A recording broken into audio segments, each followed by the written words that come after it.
Alright, check this out. Another creepy trespassing spider in one of our tarantula tanks.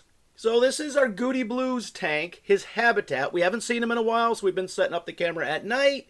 We didn't see proof that he was still alive and didn't done up and croak on us, but we caught this instead. It's hard to tell when you're in night vision what type of spider this is, but I am fairly confident, 99.999% sure, this is a false black widow spider and not a real black widow spider. False black widows live naturally here, they are everywhere, and as we have shown in previous videos, they are attracted to the heat of the tarantula tanks. And if I do not pull the tanks out every week or so and vacuum behind the tanks, they will build up with web, and sometimes tiny false black widow spiders, and sometimes big false black widow spiders. When you live in spider country, that's what happens. But I don't live in spider country.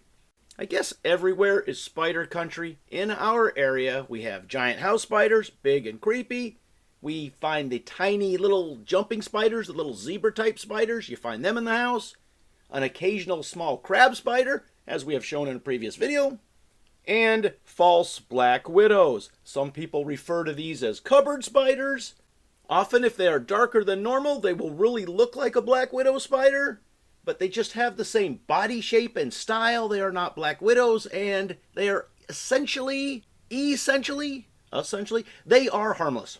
In fact, if you put a false black widow in with a real black widow, whether they are adults or juveniles or spider babies or just egg sacs, every time the black widows are disappeared and the false black widows are surviving. As they say, it's a dog-eat-dog world out there, or should we say spider-eat-spider world out there. And although they are harmless, relatively harmless, everything could have some harm, but although they are harmless to humans, they are not harmless to other spiders.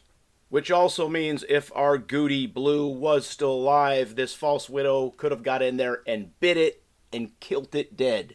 So let's hope that's not the case. We're going to keep setting the camera up.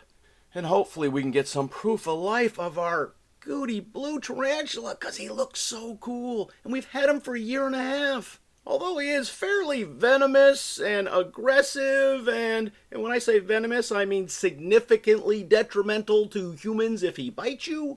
Which I guess is another reason why I have not yet excavated his habitat to look for him or his carcass. If you remember with the camel spiders, they would dig into the sand and you wouldn't see them 6 months, 3 months, 4 months, months and months at a time. And you'd dig them up looking for their croaked body. And they would still be alive and kicking. Yeah, it was weird. I still have high hopes that our Gooty Blue tarantula is still alive and kicking. But not if he's getting eaten by false widow spiders. Yeah, that ain't good. Leave your comments in the comment section. Do you have false widow spiders where you live? Do you have black widow spiders where you live? Yeah, ugh. Leave your comments in the comment section. As always, thanks for watching.